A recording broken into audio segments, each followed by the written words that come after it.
Assalamualaikum warahmatullahi wabarakatuh. Jika jemari tak sempat berjabat, jika ada kata membakar lara, atau mungkin menusuk hati, semoga pintu maaf masih terbuka. Bertepatan dengan hari spesial ini, Bang Bet ucapkan selamat menyambut Hari Raya Idul Fitri 1444 Hijriah. Dan Bang Bet ucapkan mohon maaf lahir batin untuk semua teman-teman penonton setia Bang Bet. Menjelang Lebaran, kebutuhan ekonomi pasti meningkat untuk siapapun. Bahkan untuk orang yang mungkin tak ikut merayakannya. Dan atas hal ini, banyak juga orang yang mengusahakan dengan cara apapun untuk mendapatkan cuan secepat mungkin dan melegalkan segala cara.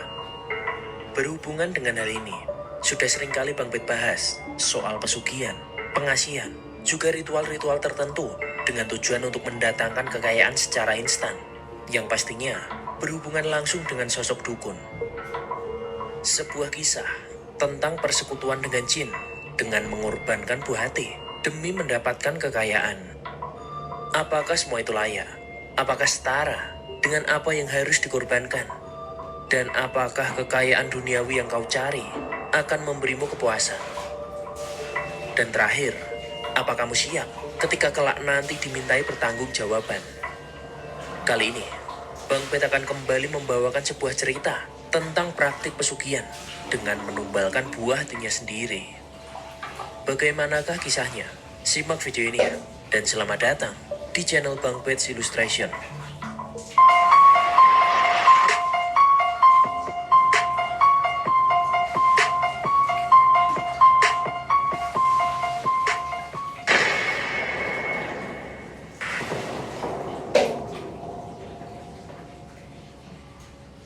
Retno, bayi berusia 30 hari itu menangis menjerit-jerit.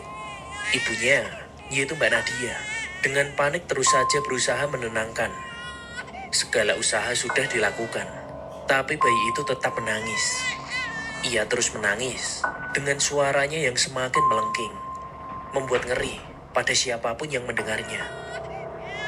Entah sudah berapa lama kepala itu menempel di ubun-ubun keponakanku itu.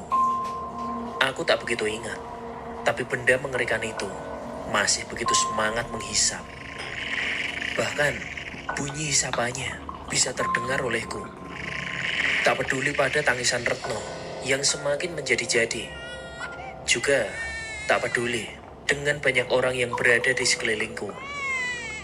Tak lama kemudian, suara mendadak hening. Retno, bayi kecil itu, tiba-tiba terdiam. Tapi bukan berhenti menangis. Ya, dia akhirnya meninggal. Kini, suara tangisan Mbak Nadia lah yang terdengar meraung-raung ketika menyadari kepergian putri kecilnya. Dia terus menyebut nama Tuhan dan berharap untuk mengembalikan nyawa putrinya. Namun, semua itu sia-sia. Orang mati tak akan pernah hidup lagi. Pemakaman Retno dilakukan esok harinya. Mbak Nadia terus menangis, hingga ia pingsan beberapa kali. Beda dengan Kang Sutono, suaminya itu terlihat begitu tenang. Bahkan sedikit pun tak terlihat raut wajah sedihnya. Malam harinya, pengajian pun dilangsungkan. Ruang tamu yang luas itu penuh dengan para pengaji yang semua laki-laki. Mereka begitu khusyuk saat melantunkan ayat-ayat suci. Begitu juga ayahku, matanya terus tertuju pada buku kecil bertuliskan Yasin dan Tahlil. Bibirnya terus bergumam dengan ayat-ayat yang tentu tak ku ketahui artinya. Ayah, ayah, Panggilku sembari menggoyangkan lengannya. Pria itu pun menanggapiku. Kenapa, Dik? Mau pipis? Tanyanya berbisik. Aku menggeleng, lalu menuju ke tiang rumah yang berada persis di tengah ruangan. itu kenapa kepalanya kok goyang-goyang terus? Kataku, masih dengan menunjuk kepala buntung yang menempel di tiang itu. Benda itu terus bergerak dan mengeluarkan suara berdecit yang membuat telingaku tak nyaman. Namun, bukannya mendapat jawaban, ayahku malah kelihatan bingung. Kepala? Kepala apa, Toram? Kepala siapa? Di mana? Tanyanya sembari sesekali melayangkan pandang mencari apa yang sedang kumaksud. Itu loh Pak yang di tiang. Jawabku masih sama. Itu yang gigit kepala adik. Seketika hening. Mungkin perkataanku cukup keras dan terdengar oleh para jamaah pengajian itu. Perkataanku membuat mereka penasaran. Bahkan Romo, yaitu Pak Deku pun beringsut, kemudian mendekati kami. Dia mengajak aku dan Bapak untuk masuk ke dalam kamar. Pengajian pun dilanjutkan. Pak De Romo saat itu memegang pundakku, kemudian menatapku serius. Dia terlihat jelas menginginkan penjelasan dariku. Rama, bilang sama Pak D, kamu lihat apa? Tanya Pak De Romo. Ada kepala di tiang rumah.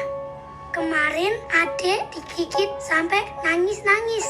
Kepalanya sampai bolong. Kataku, ucapan sederhana anak 7 tahun. Kang, apa maksudnya ini? Tanya bapakku. Kening Pak Deku mengkerut. Dia berkaca pinggang dan berkali-kali membuang nafas.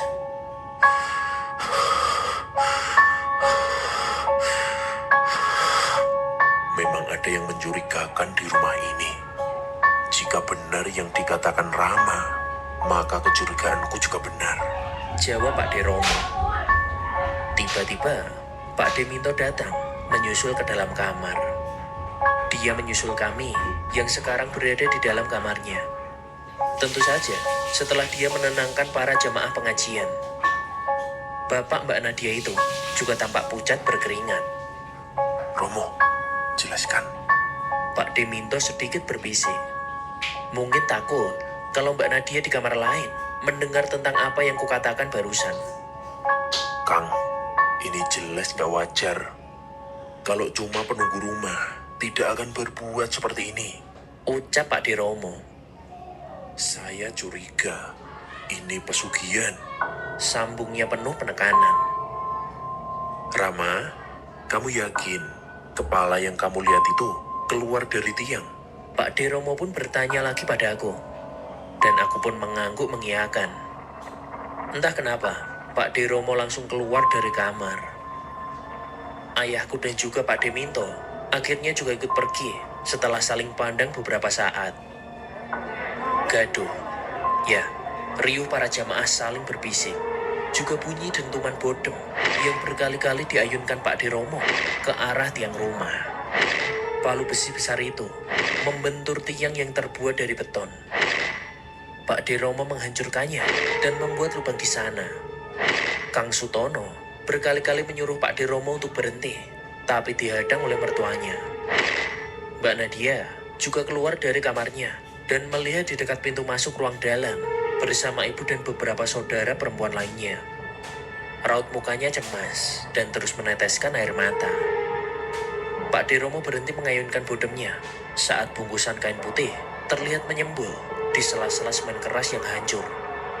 Pak De Romo segera menyibak kain putih itu dan alangkah terkejutnya semua orang yang ada di sana saat tiba-tiba sebuah kepala jatuh menggelinding dari sana.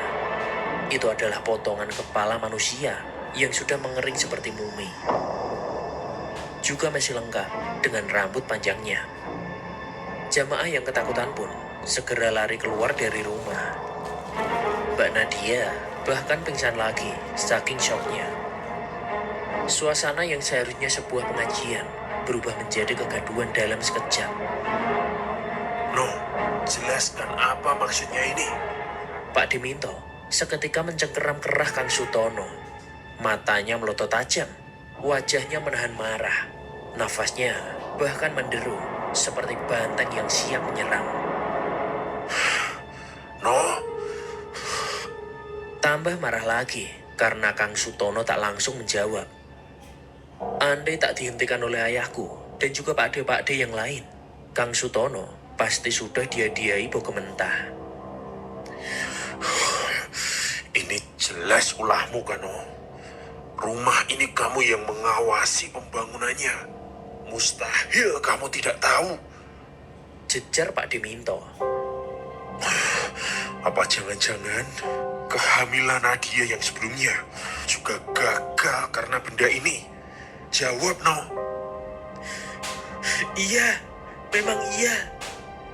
Kang Sutono akhirnya menjawab karena terus didesak oleh keluarga yang lain juga. Mas, apa maksudmu? Mbak Nadia, yang ternyata sudah sadar dari pingsannya, juga ikut menanyai Kang Sutono. Perempuan yang bahkan tak sanggup berdiri tegak itu pun menggelayut meremas pundak suaminya dan terus menangis. Ini semua karena aku malu, Nat. Aku malu sama keluargamu. Semua keluargamu kaya, hidup berkecukupan. Sedangkan aku miskin. Orang-orang terus heran. Kenapa anak orang kaya sepertimu bisa mau sama aku yang melarat ini? Aku tak tahan lagi dengan semua omongan mereka. Aku tak tahan lagi. Aku gak tahan dengan omongan mereka. Makanya, aku nekat melakukan semua ini. Tapi ini semua demi kamu. Kamu lihat, usahaku terus maju. Aku bahkan bisa punya lahan sendiri berhektar-hektar. Kita bisa jadi orang kaya. Itu semua karena bantuan Jin. Kamu tak perlu malu lagi karena punya suami miskin. Penjelasan Kang Sutono diakhiri tamparan dari Mbak Nadia. Betapa hancur perasaannya karena suami tercintanya rupanya tak punya hati. Alasan malu karena miskin membuatnya tega menumbalkan anak-anaknya. Dan hal itu tak dapat diterimanya. Mbak Nadia langsung histeris, terus memprotes dengan tangisnya. Akhirnya, perempuan yang baru melahirkan 30 hari yang lalu itu jatuh dan pingsan. Kali ini, pingsannya tak biasa. Akibat depresi dan syok berat, setelah mengetahui semua itu, dia dinyatakan meninggal sehari setelahnya. Singkat cerita, 10 tahun pun berlalu. Kejadian itu masih lekat di ingatanku. Apalagi saat tak sengaja aku bertemu dengan Kang Sutono di jalan. Pria itu kini dalam keadaan yang sangat memprihatinkan. Tubuhnya kotor, seperti tak pernah mandi. Rambutnya gimbal, begitu juga kumis dan jenggotnya yang berewo. Ia berpakaian compang-camping dan terus berjalan sembari meracau tak jelas. Ya, Kang Sutono menjadi gila setelah pesugihannya ketahuan dan istrinya ikut meninggal. Seluruh usaha yang didapatnya dari pesugihan itu juga lenyap. Ia pun dikucilkan oleh keluarganya sendiri, lalu hidup menggelandang dalam keadaan gila. Hidupnya bergantung pada belas kasihan orang lain, atau bahkan sisa makanan dari tempat sampah.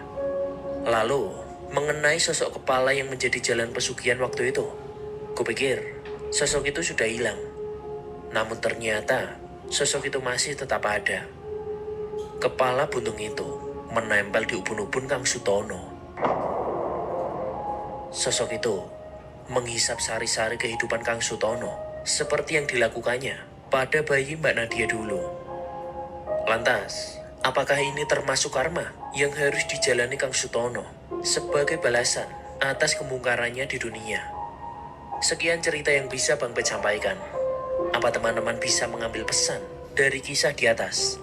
Entah pesugihan, entah uang gaib, entah penggandaan uang dengan cara yang tak masuk akal, atau bahkan persekutuan-persekutuan apapun dengan jin, itu semua adalah tindakan yang kafir. Dan bisa Bang Bet pastikan, itu hanyalah tipu daya jin untuk menjerumuskan manusia ke dalam jalan yang sesat.